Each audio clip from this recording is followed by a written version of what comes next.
Halo adik-adik talenta muda Indonesia, kembali berjumpa bersama Abang Bang Febrian.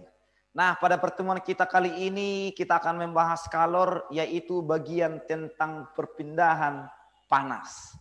Nah, adik-adik sekalian, kalau bicara tentang perpindahan panas ini atau perpindahan kalor, ada 3 jenisnya. Yang pertama ada konduksi, kemudian konveksi, dan yang ketiga yaitu radiasi. Untuk yang pertama, konduksi. Jadi kalau konduksi ini kan disebut juga sebagai hantaran, yaitu perpindahan panas melalui zat perantara tanpa disertai perpindahan partikel-partikel zat perantara tersebut. Contoh, misalnya ada sebuah konduktor atau penghantar panas yang baik, katakanlah ini besi, sedemikian ya. Lalu panjang besi ini katakan L, luas penampangnya adalah A. Jika ujung yang ini abang buat namanya titik A, ujung yang lain yang ini adalah si B. Nah, misalkanlah benda yang ini atau ujung A abang panaskan dengan api. Dengan kata lain, besi ini kita bakar ujungnya ini. Nah, gitu. Tentu nanti suhunya akan naik. Katakan itu suhunya sebesar T1. Ternyata nanti ketika kita bakar ujung A, maka nanti atom-atom yang ada di ujung A ini akan bergetar akibat mengalami kenaikan suhu atau ketika dibakar. Seperti itu. Lalu ketika ini bergetar, maka nanti atom-atom yang di sampingnya akan ikut juga bergetar. Nah, gitu ya. Demikian juga sepanjang besi ini nanti, sepanjang kawat penghantar ini, atom-atomnya akan bergetar. Sehingga ketika dia bergetar, maka terjadi aliran panas dia.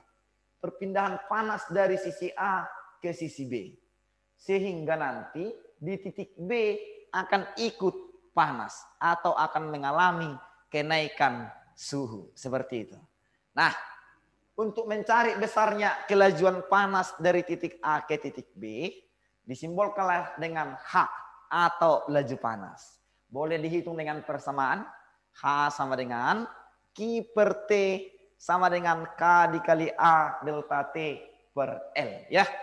Jadi Q di sini adalah kalor, kemudian T di sini adalah selang waktu. Kemudian K ini adalah konduktivitas daripada penghantar, artinya nilai K itu bergantung pada jenis daripada penghantarnya. Kemudian A ini adalah luas penampang, L tadi panjang penghantar, delta T adalah perubahan suhu. Tentu suhu yang lebih tinggi dikurang suhu yang lebih rendah. Gitu. Nah, untuk benda-benda tertentu nanti, atau katakanlah namanya ketinggi metal. Ketika ada 2 buah penghantar yang mempunyai K yang berbeda, lalu suhunya juga berbeda, ketika kita ingin menyambungkan, maka nanti di sambungannya itu pada akhirnya akan mempunyai suhu yang sama. Atau suhu campuran kita sebut namanya. Nah, antara benda A dengan benda B sedemikian. Mempunyai suhu yang berbeda di awalnya. Nah, gitu. Lalu kita sambungkan, ternyata nanti laju panas di benda A sama dengan laju panas di benda B. Dengan kata lain, kedua benda di sambungannya ini akan mencapai kesetimbangan termal atau suhu yang sama. Nah, gitu. Kemudian yang kedua yaitu konveksi. Jadi kalau konveksi ini disebut juga sebagai aliran. Konveksi merupakan perpindahan panas disertai dengan perpindahan partikel zat perantara. Nah, gitu. Jadi misalnya ada sebuah wadah sedemikian. Wadah ini digunakan untuk memanaskan air lah misalnya. Katakan ini adalah peli, terus diletakkan di atas kompor sedemikian, dinyalakan apinya seperti ini ya. Lalu ternyata nanti air ini akan naik suhunya. Naik suhunya ketika dipanaskan. Nah, tentu yang duluan kena panas adalah di bawah ini, ya kan? Bagian bawah, katakanlah peli yang di bagian bawah ini. Lalu airnya ini. Tapi ketika kita sentuh airnya ternyata samanya suhu airnya. Di bagian atas dan di bagian bawah. Loh, kok bisa seperti itu? Ternyata ketika terjadi perbedaan suhu antara bagian air yang di bawah dengan yang di atas, maka nanti air yang di bawah ini yang cenderung suhunya tinggi akan naik ke atas. Gitu. Kemudian suhu yang lebih rendah akan turun ke bawah. Demikian terus-menerus berputar-putar sehingga suhunya ini semuanya jadi sama. Sedemikian. Gitu ya. Lalu ketika abang bukalah tutupnya ini katakan. Abang letakkan tangan abang di atas. Atau tangan di atas ini abang letakkan sebuah benda sedemikian. Katakan benda ini mempunyai luas sebesar A. Lalu ternyata nanti benda yang di atas ini walaupun tidak kena dengan air akan terasa panas. Gitu ya. Akan terasa panas. Itu artinya terjadi perpindahan panas dari air menuju benda ini. Selain panasnya yang pindah, ternyata benda yang abang letakkan di atas ini juga basah. Itu artinya airnya pindah. Berarti terjadi perpindahan partikel perantara panasnya tadi. Seperti itu. Itulah yang kita sebut sebagai konveksi. Nah, kelajuan panasnya itu berpindah kita simbolkan dengan H. Dirumuskanlah dengan H dikali A dikali delta T. Dengan H di situ adalah koefisien konduktivitas, konveksivitas maksud abang. Kemudian A itu adalah luas yang dikenai panas. Kemudian delta T adalah selisih atau perubahan suhunya. Lalu adik-adik semua yang ketiga yaitu radiasi. Disebut juga ini sebagai pancaran. Jadi kalau radiasi ini perpindahan panas yang terjadi pada ruang hampa. Atau boleh kita katakan panasnya bisa berpindah tanpa zat perantara. Sedemikian. Jadi misalnya ada sebuah benda, katakan bendanya ini mempunyai luas penampang atau luasan sebesar A. Gitu. Lalu dikenai panas, katakan itu dengan panas matahari. Dengan intensitas sebesar I. Maka nanti benda ini akan menyerap panas lah katakan. Menyerap panas dengan daya serapnya sebesar P. Yaitu energi per waktu atau usaha per waktu. Di mana energinya adalah energi panas. Yaitu kalor. Berarti boleh abang tuliskan. P sama dengan Q per T. Nah, sesuai dengan hukum Boltzmann, Stephen Boltzmann. Untuk mencari daya serap yang dimiliki oleh setiap benda. Dirumuskanlah dengan E dikali T dikali A dikali T pangkat 4. E di sini maksudnya adalah emisivitas. Itu menyatakan adalah kemampuan yang dimiliki oleh suatu benda untuk menyerap ataupun memantulkan panas. Nah, jika nanti nilai E-nya itu 1, itu artinya benda hitam sempurna. Maksudnya adalah semua panas yang dikenai terhadap benda itu akan diserap benda itu. Kalau nilai E-nya sama dengan 0 nanti. E-nya 0. Itu artinya ketika panas dikenakan ke benda, benda itu memantulkan semua panasnya. Sedemikian ya. Oke. Lalu di sini ada to yaitu konstanta Boltzmann. Nilainya itu sama dengan 5,67 dikali 10 pangkat minus 8 watt per meter kuadrat Kelvin pangkat 4. Lalu T di sini adalah suhu mutlak. Suhu mutlak berarti satuannya adalah Kelvin. Gitu. Kemudian adik-adik sekalian untuk memantapkan mengenai perpindahan panas ini. Kita bahas soal pengantar nomor 2. Diketahui ada sebuah benda hitam sempurna. Gitu. Jika benda itu kita buat suhunya sebesar T. Kemudian kalau benda itu juga kita buat suhunya menjadi 2T. Ditanya berapakah daya serap panasnya ketika suhu T dan ketika suhu 2T. Oke. Karena ini merupakan radiasi. Langsung aja. Ternyata antara daya serapnya ini P sebanding dengan T pangkat 4. Itu artinya P1 banding P2 sama dengan T1 banding T2 pangkat 4. Seperti itu. Jadi dengan memasukkan nilai T1 dan T2 ke persamaan ini, maka kita dapatkanlah P1 banding P2 itu sama dengan 1 banding 16. Kemudian untuk soal nomor 3. Diketahui ada 2 buah penghantar. Ya, yaitu penghantar P dan penghantar Q. Jika suhu mula-mula si P adalah 210 derajat Celcius. Kemudian suhu mula-mula si Q adalah 30 derajat Celcius. jika luas dan panjangnya adalah sama, gitu.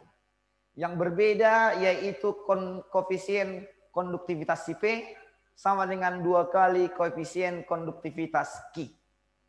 Lalu jika kedua benda ini atau pengantar ini antara P dan Q kita sambungkan, ditanya berapakah suhu sambungan atau kesetimbangan termalnya. Nah, gitu ya. Seperti yang abang bilang tadi, nilai HA sama dengan HB. Tentu nanti karena P lebih tinggi suhunya daripada Q, maka panas atau kalornya itu akan berpindah dari P menuju Q. P akan melepaskan kalor, Q akan menyerap kalor. Sehingga boleh kita rumuskan nilai HP sama dengan HQ, atau kita jabarkan tadi, H itu adalah KA delta T per L, dengan memasukkan HP berarti KP kali AP kali delta TP per LP. Sama dengan KQ dikali AK delta TQ per LQ. Nah, nilai L-nya sama, habis ya kiri kanan. Nilai A-nya juga sama, habis kiri kanan.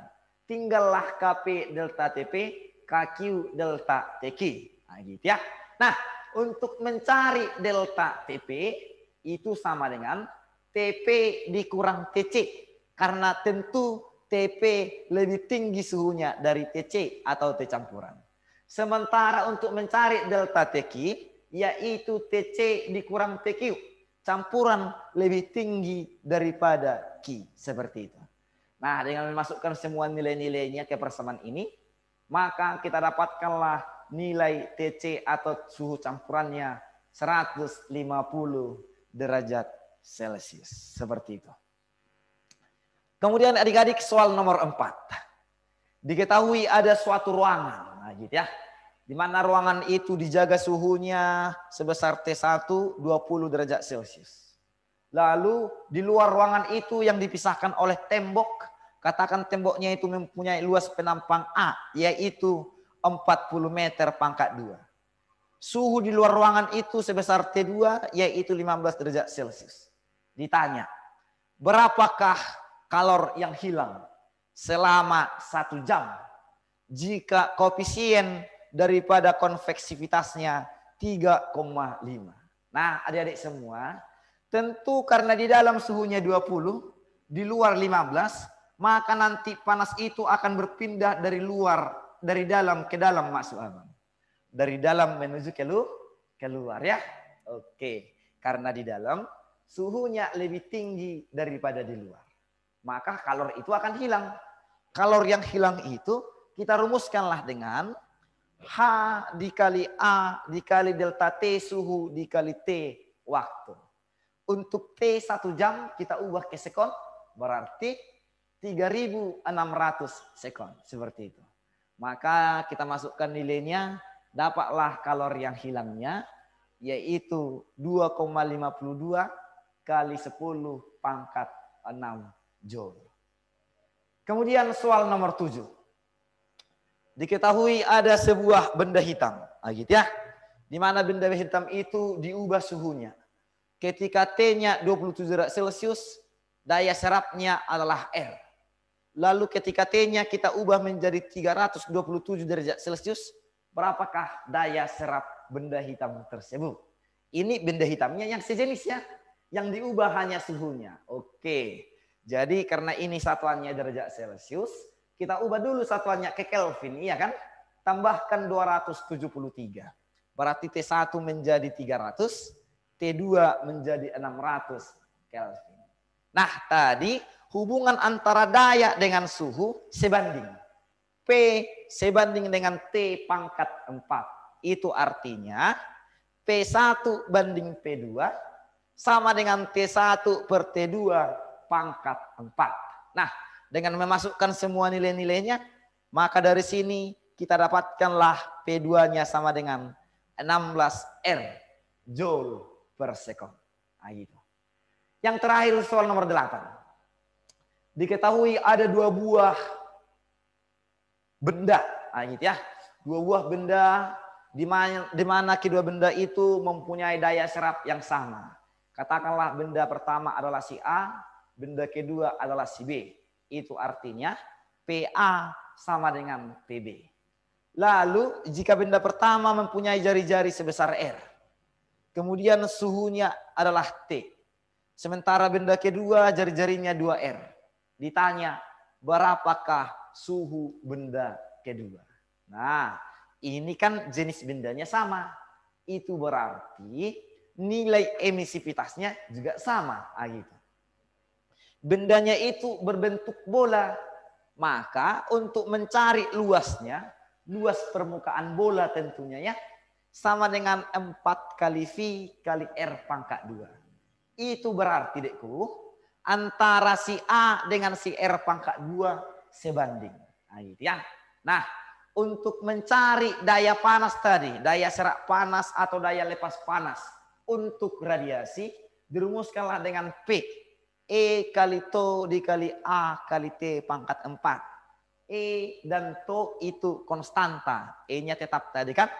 Maka boleh abang simpulkan P itu sebandinglah dengan A kali T pangkat 4. Nah, A itu sebanding dengan R pangkat 2. Jadi boleh abang tuliskan, yaitu PA sama dengan PB. Kita dapatkanlah dari sini, AC A dikali TA pangkat 4 sama dengan AB kali TB pangkat 4. Dengan A sebanding dengan R pangkat 2, kan gitu. Maka boleh abang tuliskan RA pangkat 2 kali TA pangkat 4 sama dengan RB pangkat 2 kali TB pangkat 4. Sama-sama kita akarkan ya kan. Tinggallah RA kali TA pangkat 2 sama dengan RB kali TB pangkat 2. Dengan memasukkan nilai-nilainya, maka kita dapatkanlah dari sini nilai TB itu sama dengan T per akar 2. Dengan catatan akar 2 itu sama dengan 1,4. Jadi kita masukkan nilainya 1 dibagi 1,4 kali T atau 0,7 T. Seperti itu. Nah adik-adik sekalian, inilah sekilas tentang kalor 3 perpindahan panas. Pertemuan kita selanjutnya, topik ini akan kita mantapkan di pembelajaran melalui aplikasi Zoom. Tetap semangat, jaga kesehatan, selamat belajar.